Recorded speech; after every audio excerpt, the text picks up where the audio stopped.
Hello everybody, my name is Mick Stott and I'm a member of the Workers' Party for Britain.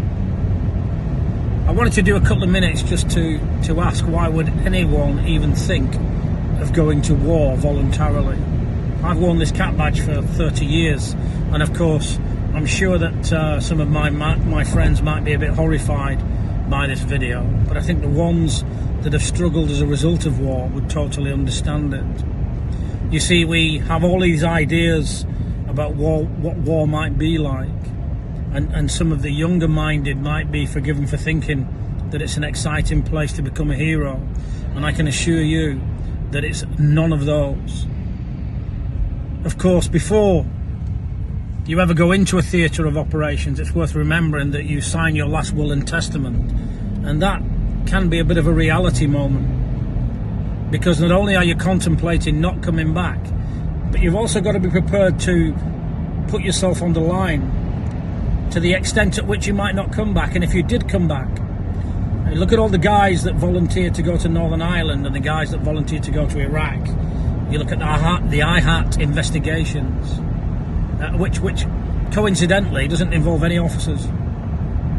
If we look at some of the guys that have been taken to task, some of the veterans, and irrespective of their age, why would anyone be incentivized to go and fight for the country if that's the way you're going to be treated upon return? Now, some people are going to say, oh well, you know, they did some things that were heinous. I can tell you now, when you're in a high pressure environment and you're fighting for your life, everything makes sense. So don't be kidded into believing on any level that if you go there's going to be a level of loyalty that you're showing when you come back. Because there's always someone that ends up being the fall guy for these people that will never be there. I can guarantee you won't see any of Starmer's family on the front line, and you won't see any of Blair's family on the front line, nor are you likely to see anyone of any influence with their families on the front line. It'll be the working class, the likes of you and I, that'll end up being those that stand there, wondering why we're there when you're in the middle of it. And so, when you start to think about war, you also have to ask yourself, who makes money from war? How are they created? Well, guess what?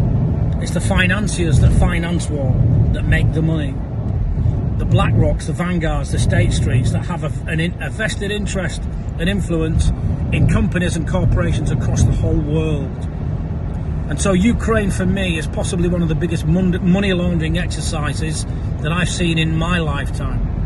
Created by corporations to fund and make corporations very, very wealthy, because that also increases their level of influence. Think about it carefully. I say no to war, I say no to conscription. War, for it to be lawful, you have to be defending your sovereign turf. And we're not defending our sovereign turf. We don't belong in these places. And the only reason we've been pulled into conflict in some of the faraway places like Afghanistan and Iraq is because of resources and what they have to offer an invading force. But by the way, you and I will never see the benefits of that. Those go to the big corporations again. And that's where they share their wealth, just like pigs at a trough. And that's what you're dealing with. And by the way, with somebody that wants more than they have, you can never satisfy that need. Because people always want more and more and more and more. How much is enough? War breeds war. It breaks up communities and families. It kills people. There is nothing attractive about it. It's ugly. It's devoid of love and humanity. Now, if you're okay signing up to that, and some people might say, well, Mick, this is a bit of a contradiction because you were in for 30 years. Or maybe I just learned a little bit later in life that it's an absolute waste of life. And it is of no value to anyone other than the ones that are never there to see the reality of what they do or what they create from their very remote positions of safety. Say no to war. Say no to conscription. Say no to that warmonger Starmer who's simply following the rules of other people that he is the puppet for. Say no to all of that. Say yes to peace. And say yes to humanity. Let's build communities, not destroy them.